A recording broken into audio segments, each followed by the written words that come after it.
오늘은 성령 강림 주일인과 동시에 스승의 주일입니다. 이 시대에 스승이 사라지고 있습니다.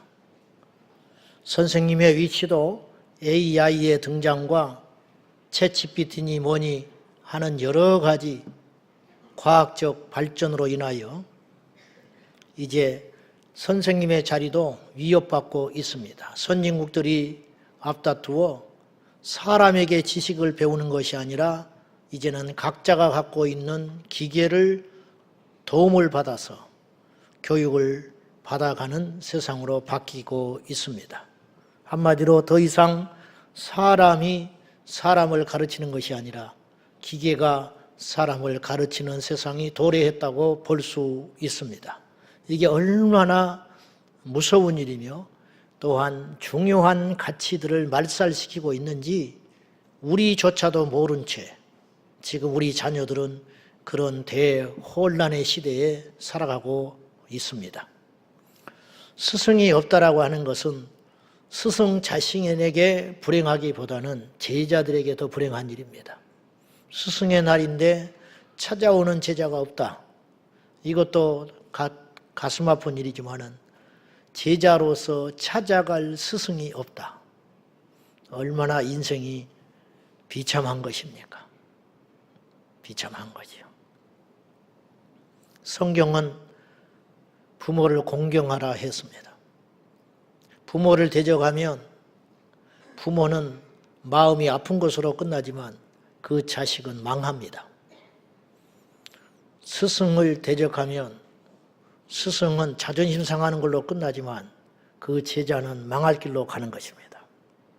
하나님을 대적하면 하나님은 진노하심으로 끝나겠지만 대적하는 그들은 지옥의 불심판을 면할 수 없겠지요.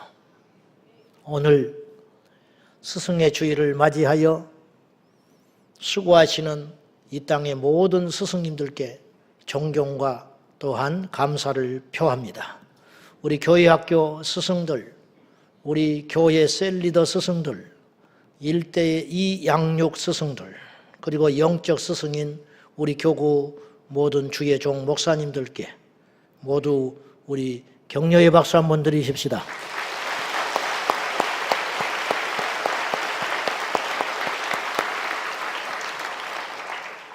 우리 어떤 분이 꽃 화분을 300개를 교회에 내놓으면서 우리 교회학교 선생님들을 위로하고 전해주시라고 그 마음이 너무 감사했습니다. 오늘은 성령 강림주일입니다. 성령님께서는 오늘 우리가 읽은 이 본문에서만 갑자기 나타나신 분이 아니고 이미 창세기 1장에 등장하셨어요. 하나님의 신, 하나님의 영은 수면 위에 운영하시니라.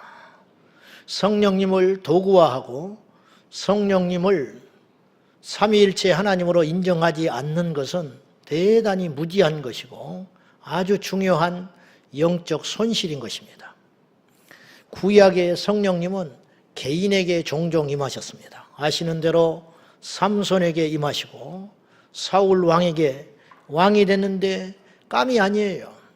소심하고 두려워하고 어디만 멀쩡하지 아무 쓸모가 없을 때 하나님께서 성령을 보내사 사울이 성령의 감동을 받자마자 그는 대단한 왕이 됩니다. 리더십을 발휘하여 한 번에 휘어잡고 이스라엘의 왕이 돼요.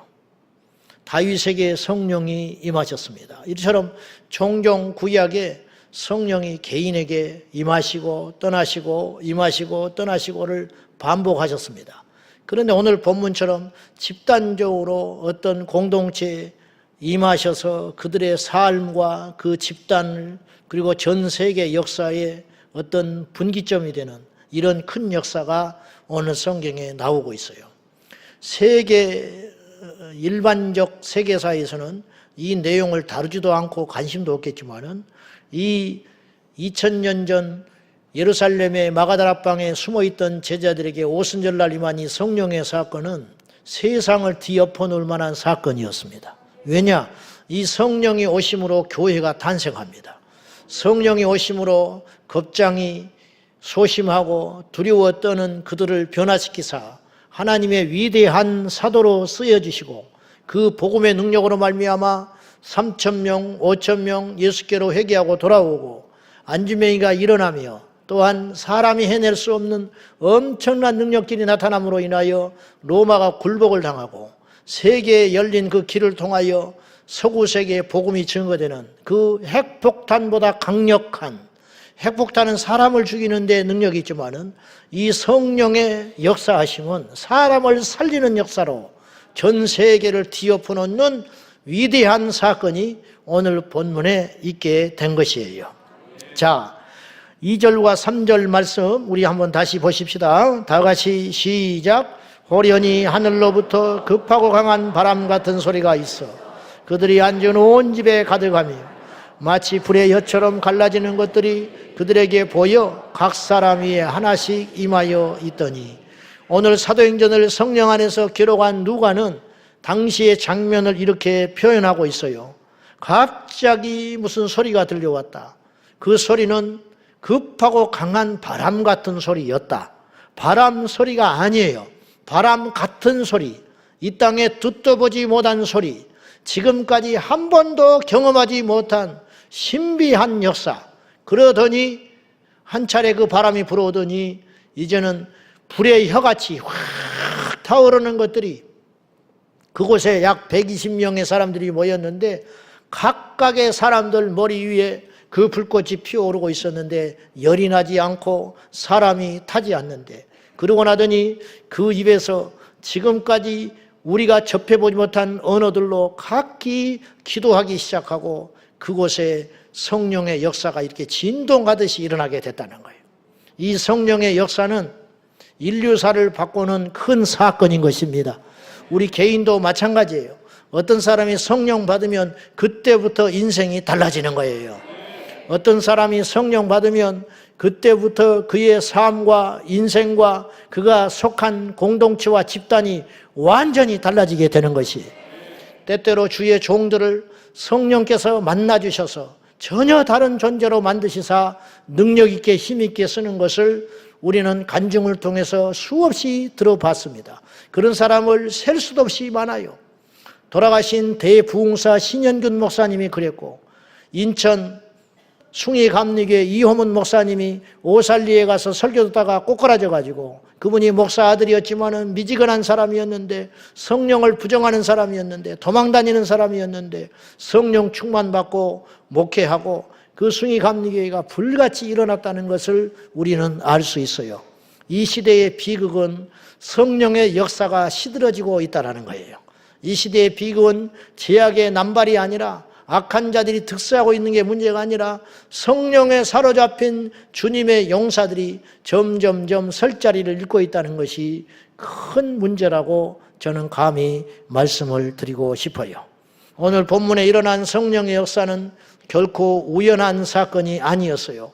하나님의 철저한 계획과 약속에 따라 오셨기 때문에 더 엄중하고 권위 있는 사건이었던 거예요. 저는 이 본문을 이렇게 말씀드리고 싶어요. 이렇게 저는 표현을 하고 싶어요.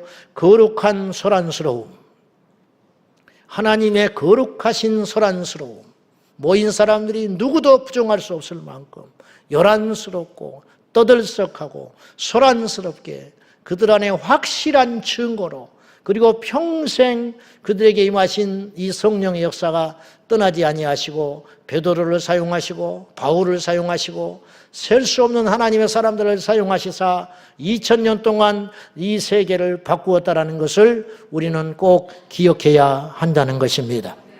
요엘서 2장 28절에서 30절 말씀을 읽겠습니다.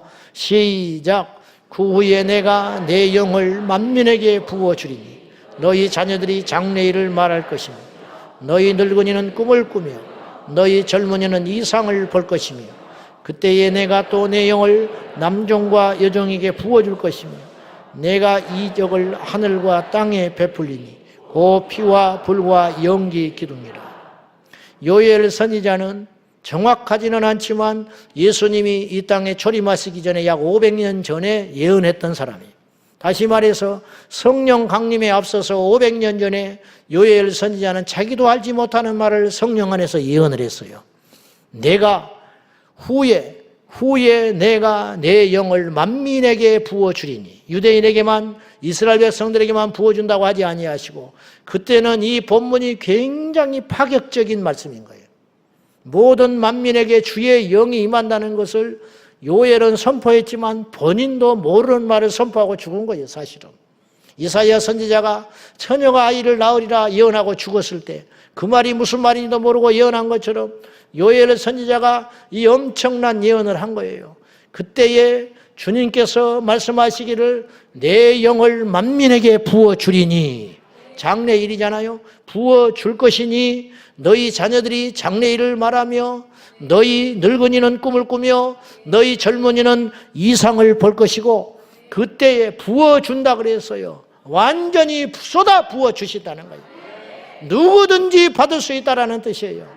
부어주리니 남녀노소 할 것 없이 있는 자나 없는 자나 여종이나 권위 있는 자나 힘 있는 자나 약한 자나 이 말씀이 그대로 실현됐습니다. 할렐루야. 지금도 언어와 종족과 민족을 초월하여 성령을 구하는 자에게 임하시는 하나님이십니다. 성령이 오늘도 오셔서 오늘도 무슨 일을 하고 계세요. 지금 성령이 임하셔서 저기 아프리카에서 무슨 일을 하고 있습니다. 성령이 임하셔서 이슬람 인도네시아 땅에서 무슨 일을 행하고 있습니다. 성령이 오셔서 저 중국 땅 지하에서 어떤 일을 하고 계십니다. 할렐루야. 그 성령님은 약속대로 오셨어요. 그 성령님이 오늘 우리에게도 충만히 임하기를 축원합니다. 오늘이 있었던 사도행전 2장의 사건은 세계 역사 속에서 한 번 말고 없어지는 사건이 아니에요. 이때만 일회성 단회성으로 끝나버리고 이때 성령 받은 사도들만 잠깐 쓰시고 성령이 거둬가 버리셨다면 지금 우리는 이 자리에 없습니다.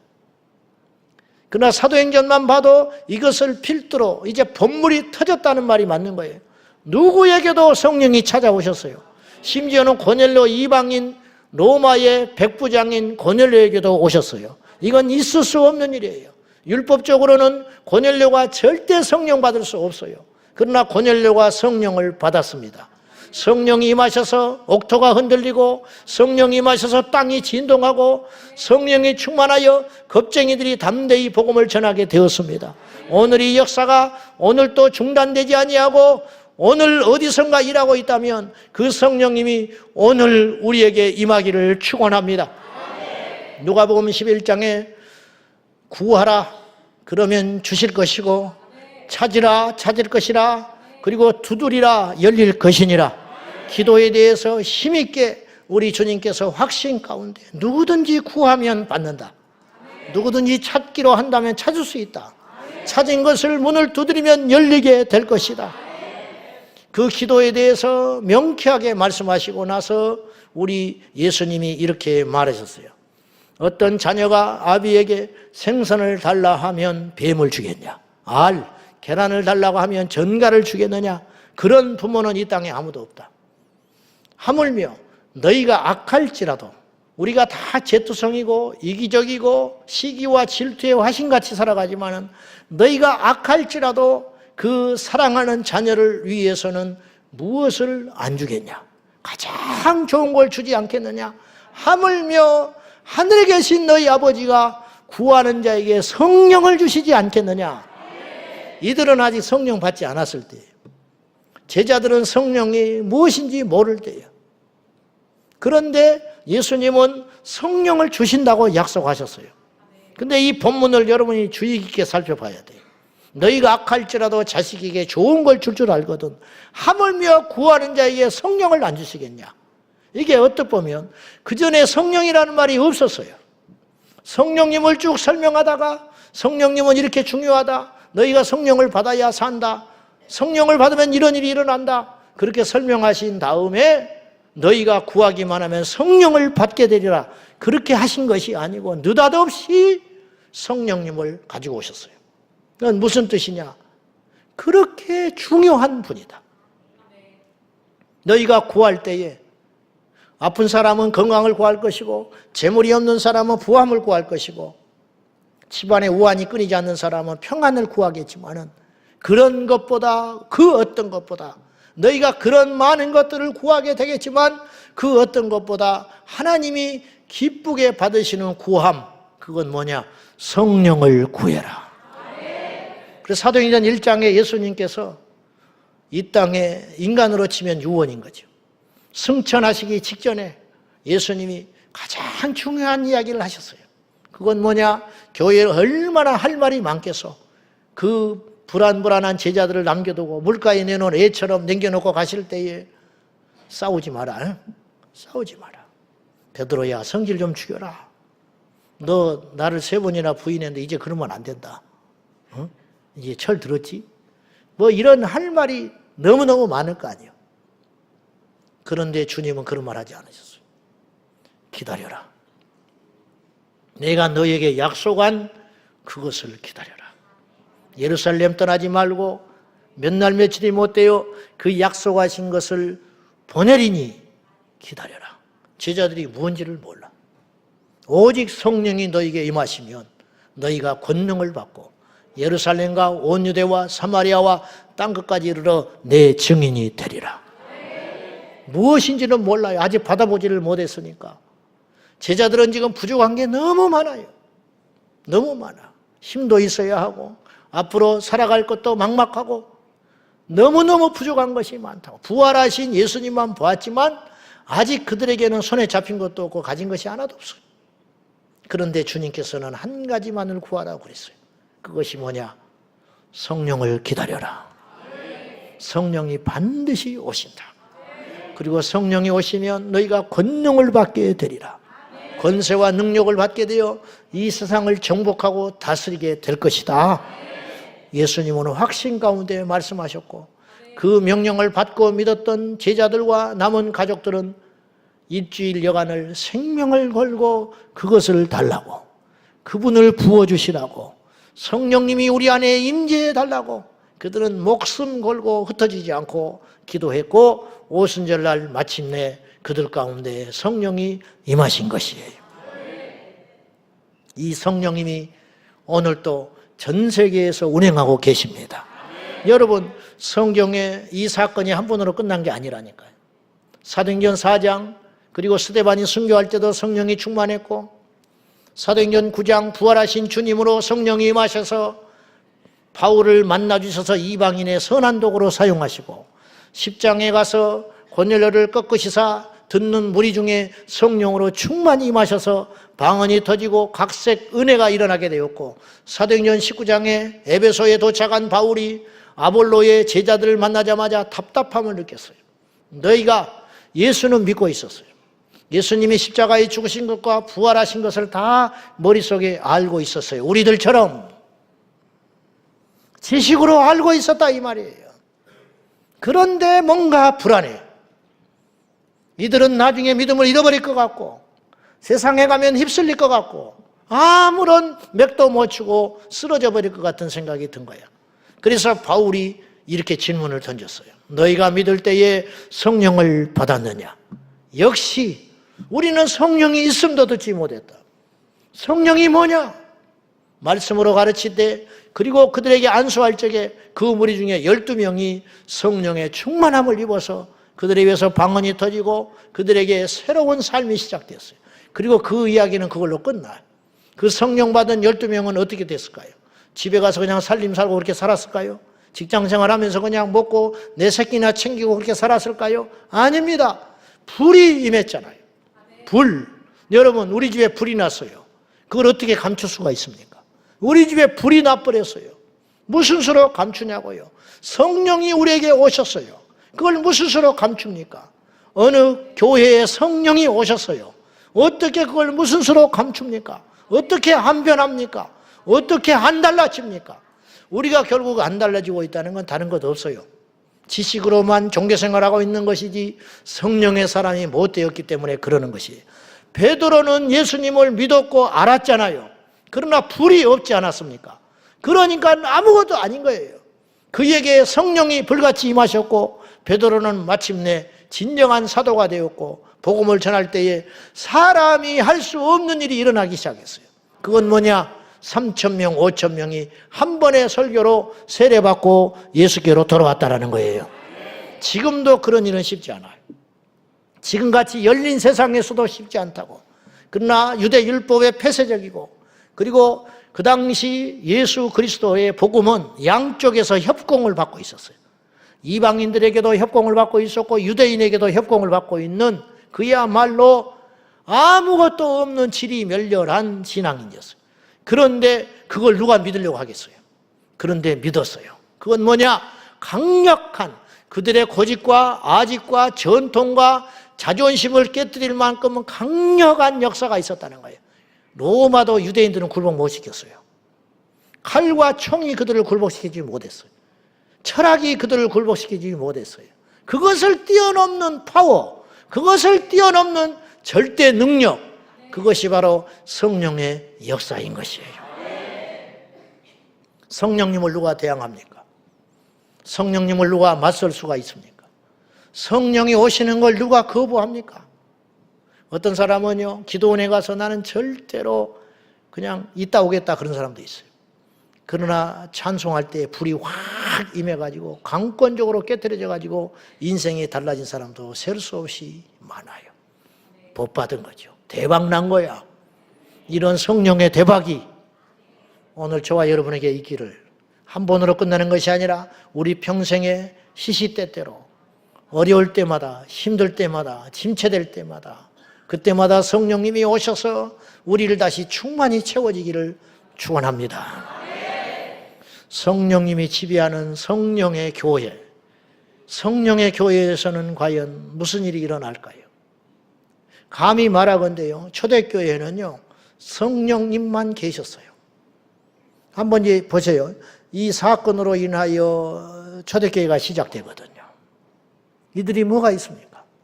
예배당이 있습니까? 조직이 있기를 합니까? 재정이 있기를 합니까?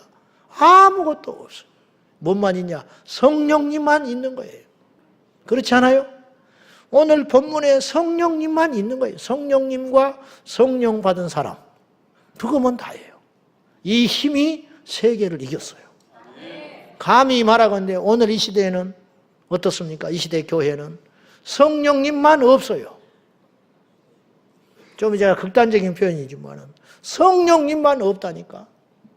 예배당이 있습니다. 사람이 있습니다. 재정이 있습니다. 프로그램이 있습니다. 아이디어가 있습니다. 날마다 뭔가를 한다고 북적북적해요. 그런데 성령님이 안 계시면 죽어가는 거예요. 어떤 일도 안 일어나요. 진정으로 위기가 무엇일까요? 성령님이 떠나버린 교회 아니야. 근데 떠난지도 몰라. 대체물이 들어와서 성령의 일을 대신하고 있는데 그것이 뭔지도 몰라. 지지난주에 그랬지요. 그리스도가 빠지면 그 자리에 다른 대체물이 들어온다. 그것이 뭐냐? 문화다, 문화. 세상의 유행이다. 눈치를 못 채. 왜? 여전히 모이고 있고, 여전히 뭔가 되어지고 있고, 그러나 아무런 생명의 역사가 없잖아요. 왜냐? 성령님이 안 계시기 때문에. 모이지만 변한 사람이 없어. 교인은 살이 점점 쪄가는데, 교인 숫자는 많아지는데 변한 사람이 없어. 교인들은 많아지는데 진정으로 회심한 사람이 없어. 얼마나 끔찍한 일이에요. 이런 일들이 현대교회 안에 일어나고 있다는 거, 우리도 모른 채. 왜 그런 일이 생기고 있느냐? 성령님이 안 계시기 때문에 그렇다는 거지. 믿으십니까? 얼마나 끔찍한 일이에요. 오늘 우리는 성령으로 돌아가야 합니다. 성령으로. 오늘 집단 가운데 성령이 임하셨듯이 마귀도 집단에게 임할 때가 있어요. 그리고 무슨 짓을 해요? 1970년 6월 28일 미국 뉴욕 크리스토퍼 스트리트에서 2,000명이 모여들었습니다. 이게 세계 역사를 바꿨어요. 이들은 동성애 집단이었어요. 게이, 동성애 찬성하는 사람들. 그리고 인류 역사의 최초로 부끄러움을 모른 채 성혁명이 1968년에 일어났는데 프랑스에서 그 혁명의 여파로 히피족이 탄생을 하고 마약, 그리고 음행, 그리고 동성애, 그리고 그들의 캐치프레이즈가 이거였어요. 금지된 것을 금지하라. 금지된 것을 깨버리라는 거예요. 그래서 짐승과 그 짓을 하고 동성애, 프리섹스, 낙태, 그리고 페미니스트 이들이 등장해가지고 완전히 세계 젊은이들이 권위에 대항하는 것이 진리인 양, 그리고 성적인 해방을 주는 것이 진리인 양, 반전 시위로 시작한 이 6.8 혁명이 베트남 전쟁을 반대하는 전 세계의 젊은이들이 이 운동을 하다가 하나를 사탄이 싹 끼워 넣었어요. 그건 뭐냐? 전쟁을 중지하라 하면서 뭘 갖다 난데없이 뭘 집어넣냐 하면 섹스를 보장하라. 근데 사람들이 눈치를 못 챘어요. 이 압박에 밀려가지고 미국은 베트남에서 미군을 철수시켰습니다. 그리고 각 나라, 소위 말하는 선진국가에서 그들의 의견들을 들어주기 시작했어요. 그것이 인류사에서 최초로 들어오기 시작한 것이 뭐였냐? 성적 이념이 정치권에 들어오기 시작한 거예요. 그래서 그런데 우리가 아무것도 모르는 거예요. 그 눈치를 못 챘어. 사탄이 이 짓을 하기 시작한 거예요. 아무튼 1970년 뉴욕에서 일어난 이 동성애 집회를 필두로 전 세계에서 동성애 집회가 열리기 시작했는데 급기야 캐나다에서 100만 명, 호주에서 100만 명씩 지금 집회합니다.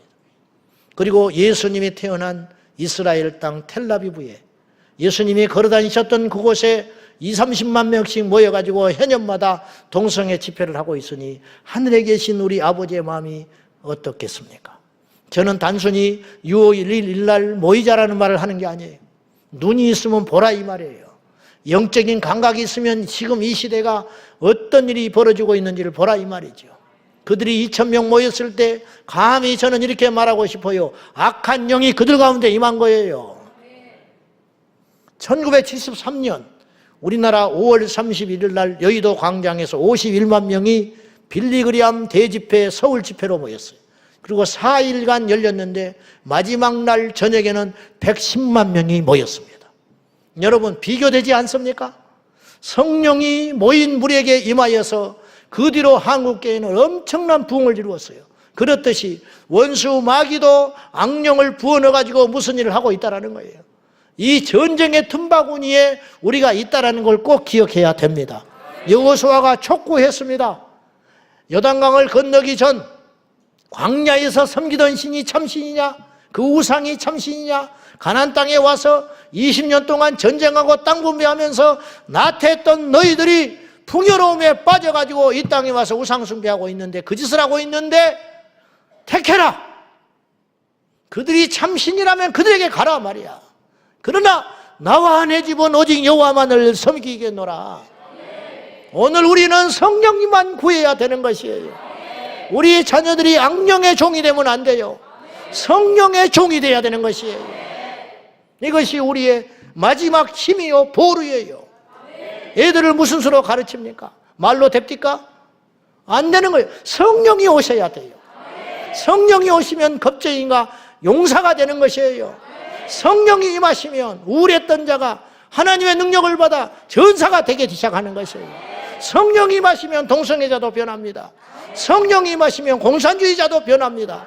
성령이 임하시면 죽으려는 자들도 사는 자가 되게 되는 거예요.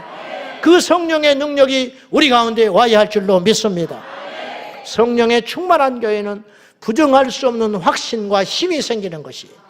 그 힘은 돈에서 오는 힘이 아니에요. 권력에서 오는 힘이 아니에요. 육신에서 오는 힘이 아니에요.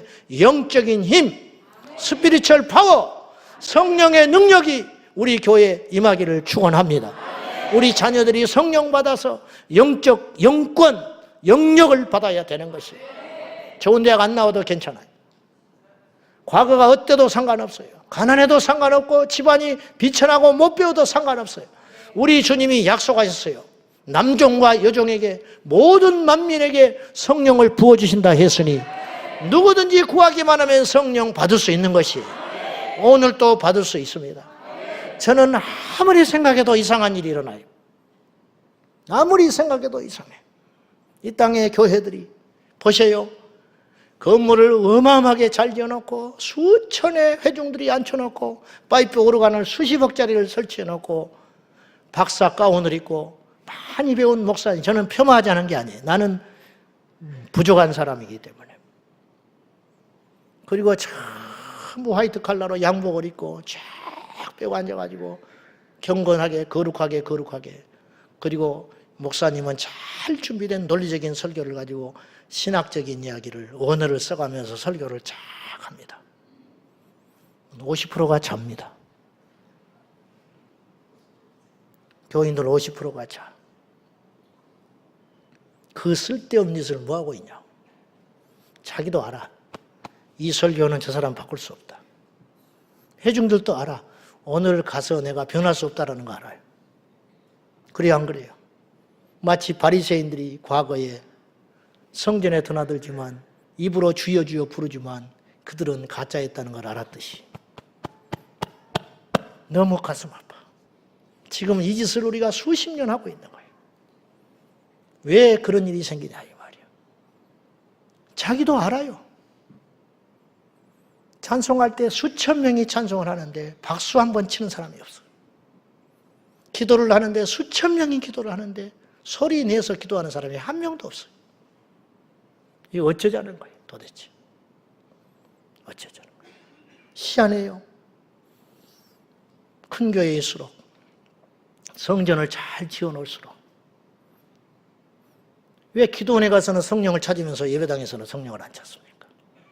왜 부흥회 때는 성령을 어쩌다 찾으면서 왜 주일 예배 드릴 때는 성령의 성자도 말하지 않냐고. 속고 있는 거야. 집단으로 지금 사기꾼에게 속고 있는 영적 사기꾼한테.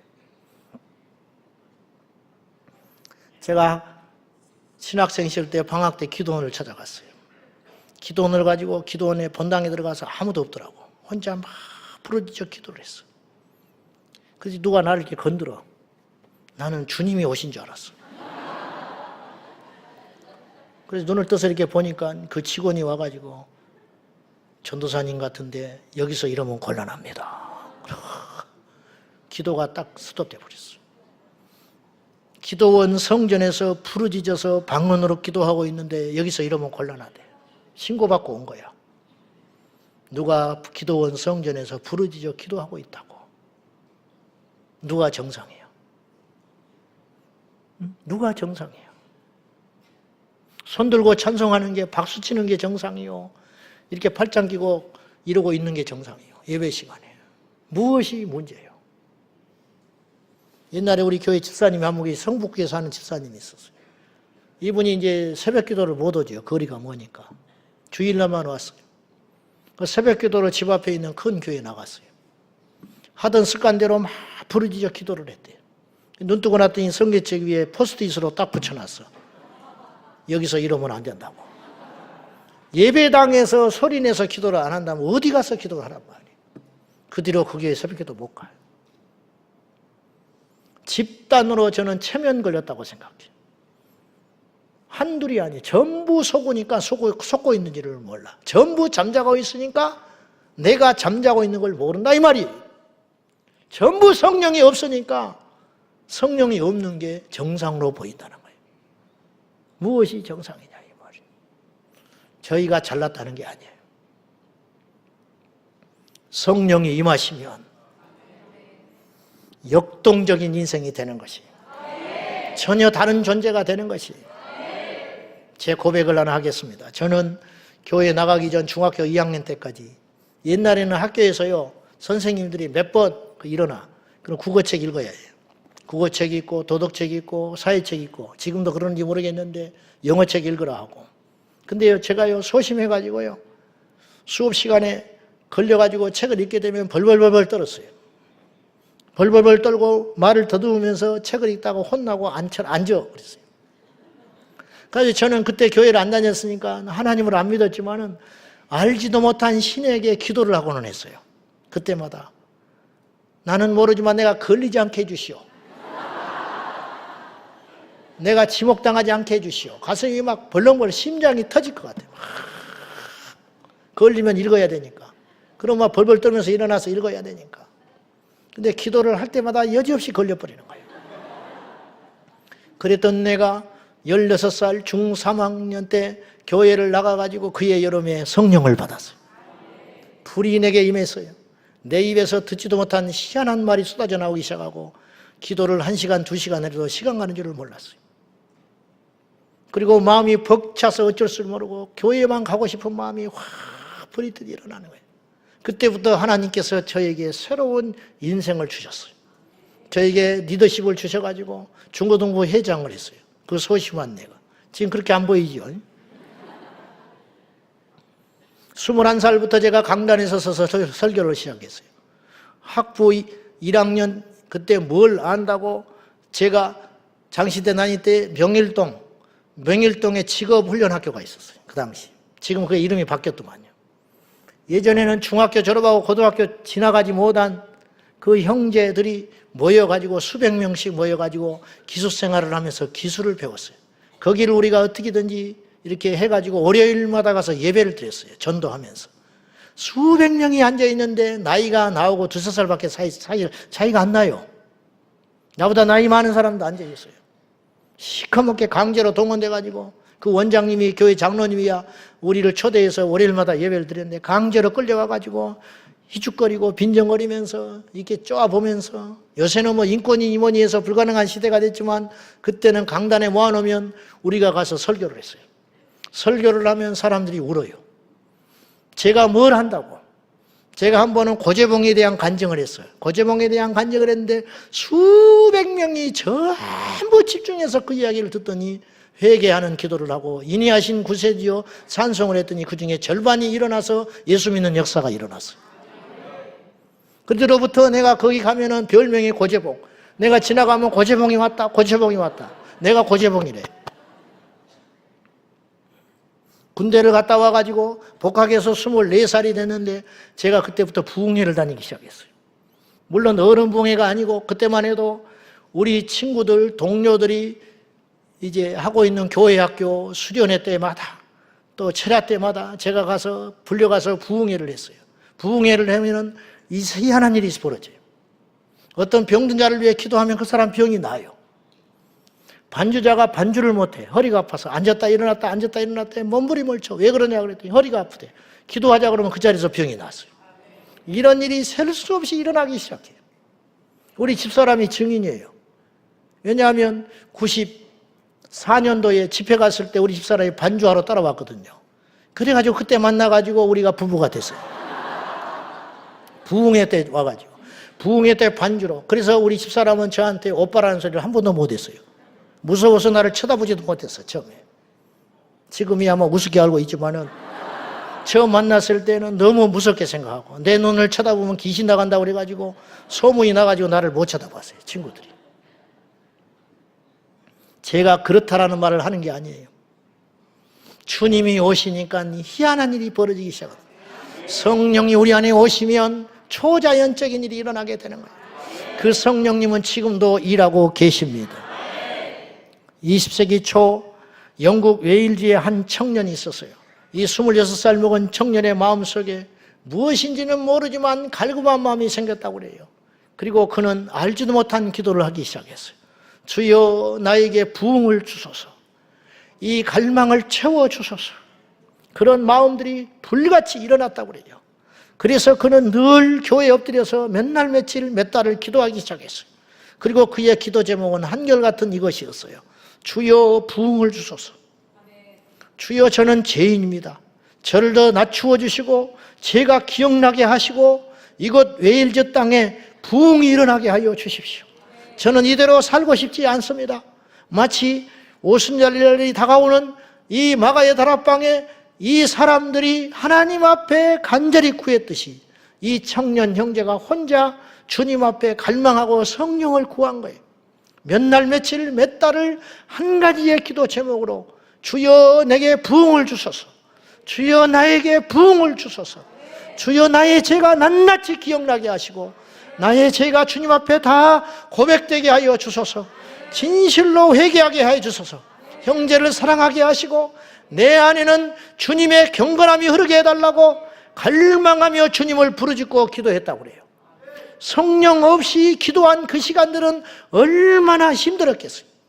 그리고 어느 날 마침내 성령이 이 형제에게 찾아오셨어요. 그리고 그는 불을 받았고 그 불타는 마음을 감출 수가 없어서 뛰쳐나가기 시작했어요. 길거리 나가서 그는 설교를 해본 적도 없고 전도를 해본 적도 없지만 자기에게 일어난 이 놀라운 일을 이야기하기 시작해요. 나에게 성령이 오셨습니다. 나에게 부흥이 일어났습니다. 나의 말을 들어보십시오. 근데 그 말을 듣는 사람이 울어요. 그 말을 듣는 사람이 꼬꾸라져요. 그리고 그들이 소문을 내기 시작했어요. 그리고는 웨일즈에 있는 교회들이 알지도 못하고 신학도 하지 못한 이 젊은 청년을 불러다가 앞다투어 간증을 하기 시작했어요. 이 형제가 일어나서 더듬거리는 말로 예수님을 증거해요. 자기에게 임하신 성령님을 증거를 했어요. 그러면 그 설교를 듣는 사람들이 꼬꾸라지고 회개하고 뒹굴기 시작했어요. 그리고 이 부흥의 불길이 웨일즈에 온통 다 불타오르더니 마침내 영국을 집어삼켰다고 그래요. 그리고 영국의 대부흥운동이 일어나기 시작했어요. 이 거룩한 바람은 영국으로 끝나지 않아요. 미국으로 건너가고 조선 땅으로 넘어오고 오늘 우리에게까지 임하게 되신 것입니다. 그 성령님, 그 부모는 악할지라도 자식에게 좋은 걸 줄 알거든. 하물며 구하는 자에게 왜 성령을 주시지 않겠느냐. 갈망하여 목마르게 우리 주님을 찾기만 하면.